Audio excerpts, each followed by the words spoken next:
Erano le 22 circa quando un 43enne a bordo della sua auto è uscito di strada schiantandosi contro un platano e finendo nel fossato a lato.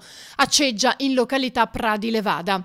Per l'uomo residente a San Donà di Piave, dove viveva con la fidanzata, non c'è stato nulla da fare. Troppo gravi le ferite riportate nell'impatto in cui l'auto, una Golf, si è completamente deformata.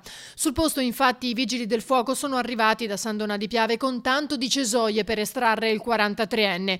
I carabinieri e il personale medico del SUEM 118, che però non ha potuto fare altro che constatare il decesso. Vigili del fuoco e carabinieri poi sono rimasti sul posto fino a tarda notte per cercare di capire la dinamica dell'incidente. Non è escluso che a far perdere aderenza al veicolo possa essere stata la velocità elevata o l'asfalto gelato a causa dell'improvviso abbassarsi delle temperature. La circolazione lungo la strada è rimasta bloccata a lungo.